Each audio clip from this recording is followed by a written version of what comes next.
As trocas comerciais elas caíram em razão da crise mundial, mas também em razão de problemas que afetam o Brasil e a Itália, em especialmente questões de confiança em relação, sobretudo, ao problema do Cesare Battisti, da sua extradição, mas também no que diz respeito à burocracia, às barreiras alfandegárias e não alfandegárias e o complexo direito tributário brasileiro. Soluções já estão sendo encontradas e trabalhadas, e nós vamos incentivá-las. Uma delas, por exemplo, é no âmbito da Fiesp, do SESCOM de São Paulo, criar desks que possam superar, orientar e melhor permitir a troca de informações entre os dois países e a retomada, digamos, da confiança. Essas são bandeiras que estão associadas aos nossos dois principais pilares da campanha, a isonomia, que é a igualdade de tratamento entre italianos residentes na Itália e aqueles residentes no Brasil, e a bandeira da continuidade territorial, que é o conceito que dá suporte à criação de mecanismos que facilitam, incentivam o retorno dos nossos italianos daqui para a Itália de hoje, para lá visitar, estudar e trabalhar, criando oportunidades de negócios e de cultura entre os nossos países. Acho que essas questões internacionais fizeram com que a Itália se voltasse um pouquinho para dentro de si, para superar e fazer reformas que eram importantes e fundamentais. Não é à toa que o secretário do Partido Democrático, Matteo Renzi, na qualidade de primeiro-ministro, esteve no Brasil durante as Olimpíadas, incentivou a Federação das Indústrias Brasileiras a promover uma missão empresarial para a retomada dos vínculos comerciais e industriais entre os dois países e vem batalhando com a sua base de sustentação e com a indicação de novos candidatos para o Parlamento e para o Senado para reforçar aquele time que vai trabalhar para uma maior inclusão das comunidades italianas residentes no exterior. Acho que o Brasil está num momento muito importante, assim como a Itália. Esse é um ano decisivo para a eleição de candidatos que estejam comprometidos com uma maior reestruturação dos nossos estados, uma maior reestruturação das nossas economias e, obviamente, uma maior integração em todos os âmbitos, que não é só o econômico, empresarial e industrial, mas que tem que tocar necessariamente os âmbitos estudantil, da escola, dos cursos técnicos, da universidade e o âmbito cultural. A aproximação das nossas culturas através sobretudo, das comunidades italianas, da língua italiana e de todos os conceitos que dizem respeito ao sistema Itália e ao país como um todo.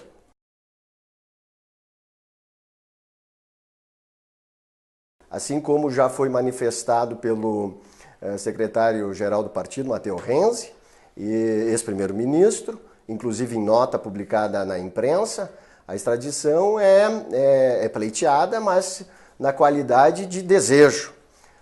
Essa é uma questão que diz respeito à soberania nacional do Brasil, está prevista a extradição na Constituição brasileira e ela é um ato discricionário, do presidente da República e ele certamente tem os pareceres a favor e contra para tomar a melhor decisão a respeito.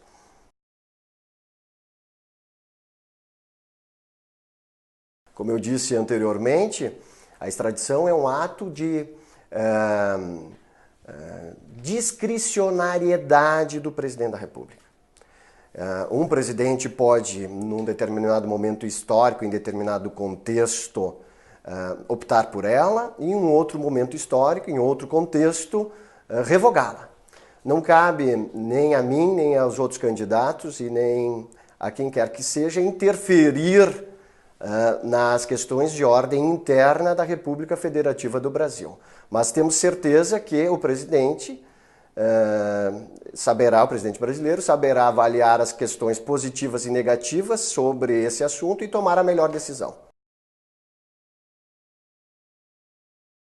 As filas estão com os dias contados. O PD conseguiu aprovar uma lei importante para criar contribuição que vai permitir a reestruturação da rede consular, não só no Brasil, mas no mundo todo, vai permitir o investimento em capacitação e contratação de novos funcionários, equipamentos e sistemas tecnológicos e de informática.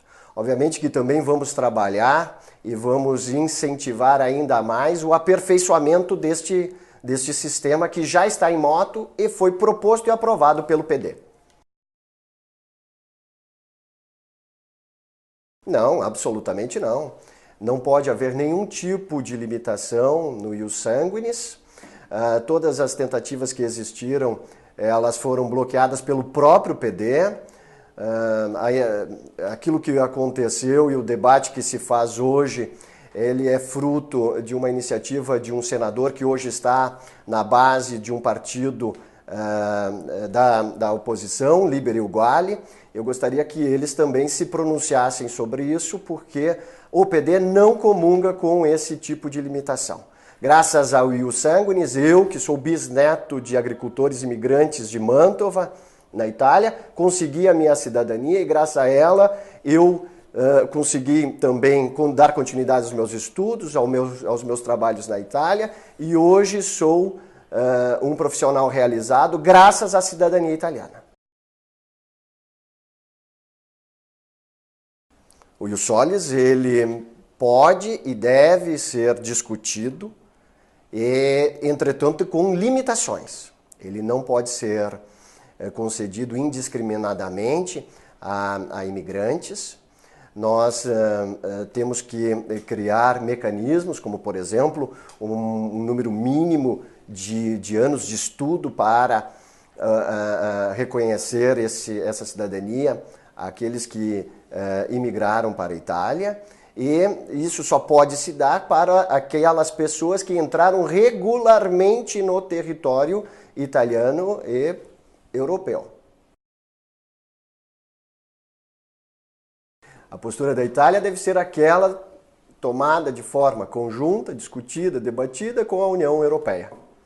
Aliás, o PD é o único partido que defende pública e abertamente uma União Europeia forte e unida. E essa questão que diz respeito a uma crise mundial de valores, ela tem que ser avaliada de maneira não discriminatória, de maneira que abrace também a justiça social e as oportunidades para aqueles que estão entrando no nosso território. Não podemos jamais esquecer que no passado foram os italianos que migraram. E não podemos jamais esquecer que foram eles que vieram para o Brasil e ajudaram a construir a realidade deste país, que hoje é um gigante, graças às diversas etnias que aqui aportaram. A começar por italianos, mas não se limita a eles.